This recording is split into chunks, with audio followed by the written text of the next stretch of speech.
Every conversation was a minefield. Mark and Sarah's business was failing, and their marriage wasn't far behind.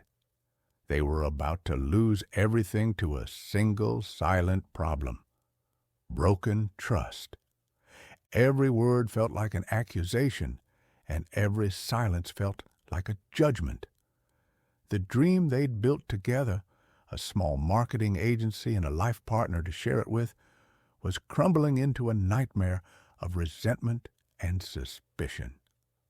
A missed deadline wasn't just a business problem, it was proof of incompetence.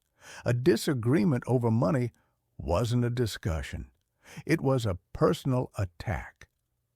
They were on the verge of walking away from it all. In a last-ditch effort, they agreed to an experiment recommended by a top relationship expert.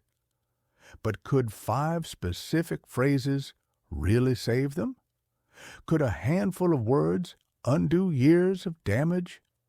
In this video, I'm going to break down those 5 phrases, show you exactly how Mark and Sarah used them to pull back from the brink, and teach you how to use them to build unbreakable trust in your own life, starting today.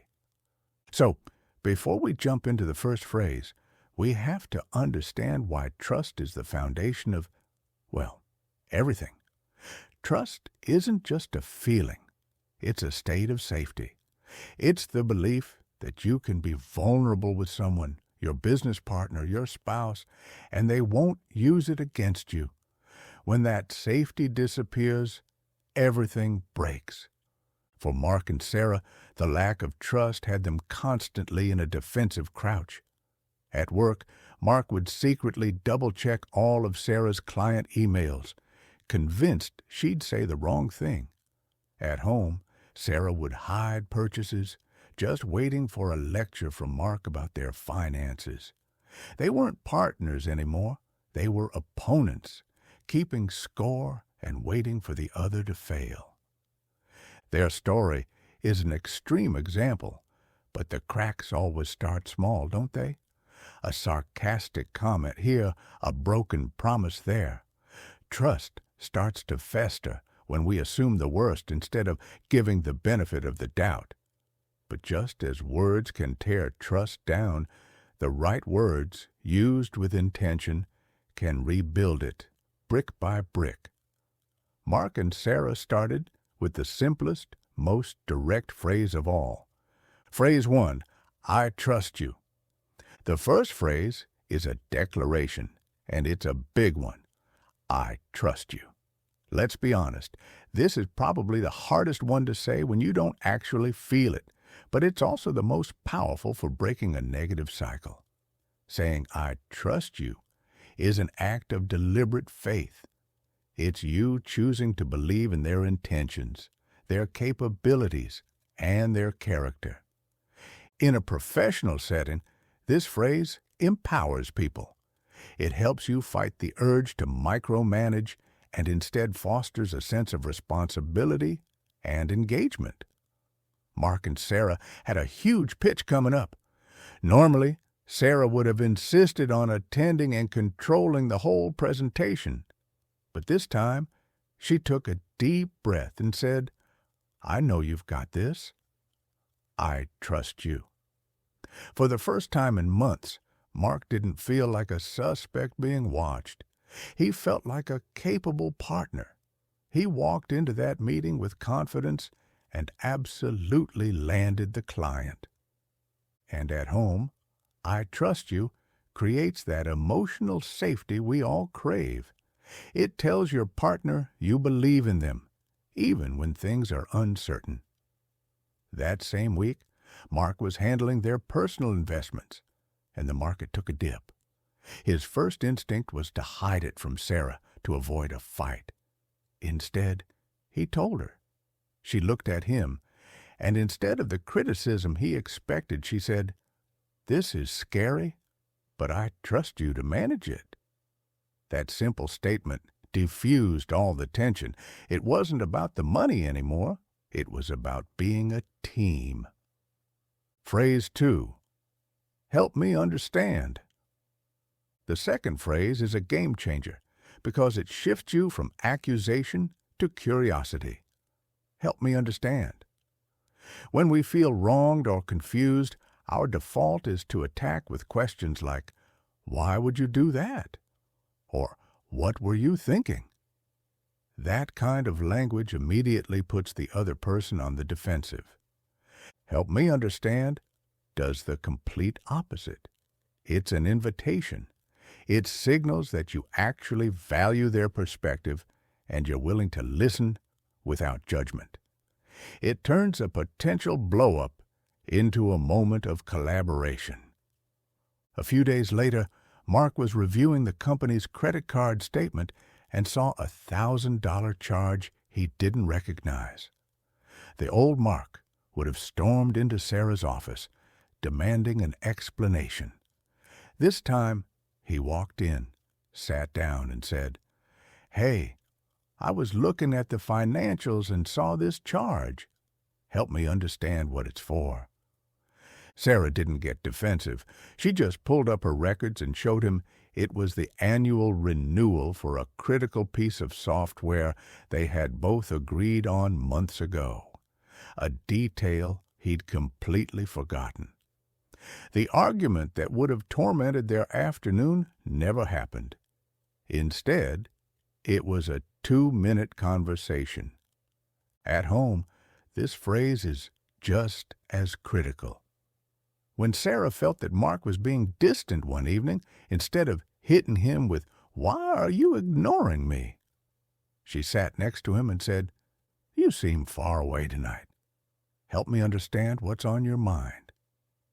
He opened up about the stress from the new client he'd just landed, and they were able to connect instead of escalating into a fight about being ignored.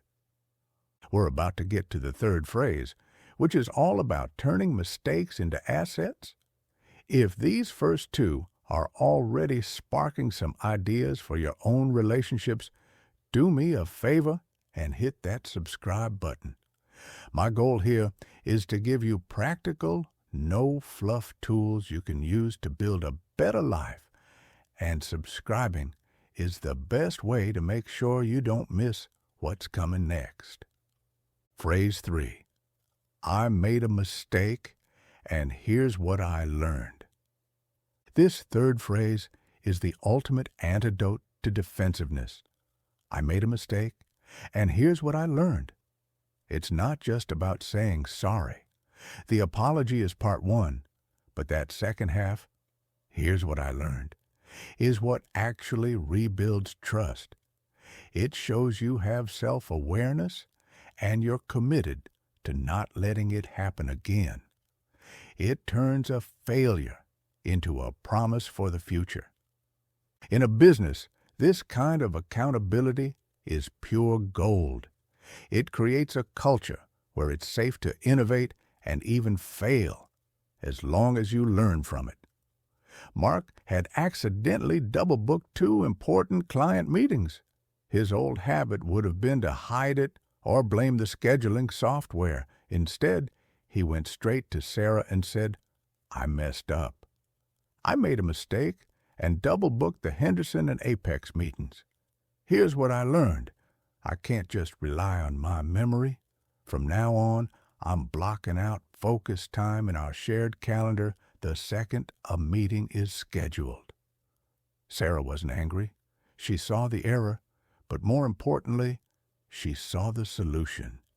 That mistake actually increased her trust in him because he owned it and had a plan. In our personal lives, this kind of vulnerability is the key to deep intimacy. One night, Mark and Sarah had an argument where he said something sharp and hurtful. After a few minutes of silence, he came back to her and said, "I'm sorry for what I said. I made a mistake. When I feel defensive, I lash out. What I'm learning is that I need to ask for a 5-minute break when I feel that way, instead of using my words as a weapon." He didn't just apologize for the behavior. He identified the root cause and offered a path forward. That's how forgiveness really starts. Phrase 4. What do you need? All right. Our fourth phrase is one of the most generous questions you can ever ask. What do you need? This question is so powerful because it's selfless. It shifts the focus entirely onto the other person, proving you care about their well-being and you're ready to step up and offer support. As a leader at work, this question shows your team that you see them as people, not just cogs in a machine. Sarah walked out of a brutal call with a difficult client, visibly shaking with frustration. Mark saw her, and instead of offering unsolicited advice like, "You should have said this," he simply asked, "That sounded rough. What do you need right now?" She just let out a breath and said, "I need 10 minutes of quiet and for someone to handle the next email in the support inbox." He nodded, said, "I've got it," and took over. He didn't solve her problem for her, but he gave her the support she needed to solve it herself. In a partnership, this question is a lifeline. It completely replaces mind reading and making assumptions with genuine care. After a long week, Mark was slumped on the couch, looking totally exhausted. Sarah could have assumed he wanted to be left alone, or maybe that he wanted to talk. Instead of guessing, she just sat with him and asked, "What do you need from me tonight?" He thought for a moment and said, "Honestly, to sit here with you and not talk about work." It's a simple question that ensures you're giving the love your partner actually needs, not the love you think they need. Phrase 5. I appreciate your perspective on this. Our final phrase is a master class in validation. I appreciate your perspective on this. Now, you don't have to agree with someone to validate them. This phrase is the ultimate de-escalation tool because it communicates respect above all else. It tells the other person they've been heard and that their thoughts matter even if you see things differently. This creates what experts call psychological safety, which is the secret ingredient to amazing teamwork. Mark and Sarah were debating a major marketing strategy. Mark wanted to invest heavily in a new risky social media platform. Sarah thought it was a terrible idea and a waste of money. The conversation got heated. Just as it was about to slide back into their old patterns, Sarah stopped and said, "Look, I still think it's too risky, but I appreciate your perspective on this. You're seeing an opportunity for growth that I'm not, and I need to take that seriously." You could feel the tension drain from the room. Mark, feeling heard instead of dismissed, replied, "And I appreciate you pointing out the financial risk. Maybe there's a smaller scale way we can test my idea without going all in." They ended up creating a hybrid strategy that was 10 times better than either of their original ideas. In a marriage, feeling heard is just as important as being loved. By saying, "I appreciate your perspective," you're really saying you matter. Your feelings are valid. It allows both people to feel safe expressing themselves, knowing they won't be shut down, which is the very essence of a trusting partnership. The turning point. A few months into their experiment, the ultimate test arrived. Their biggest client, the one representing nearly 40% of their revenue, sent an email threatening to fire them over a perceived drop in performance. A year ago, this would have been the end. A mushroom cloud of blame, accusations, and "I told you so's." But this time was different. Mark forwarded the email to Sarah with a simple note. we have a problem. What do you need from me to tackle this?" Sarah read it, took a deep breath, and called him. "Okay," she started. "Help me understand what they're seeing that we're not." They spent an hour on the phone, not as enemies, but as analysts. Mark admitted he'd made a mistake in a recent report. Sarah took his input and said, "I appreciate that perspective. I see the gap now." She drafted a plan.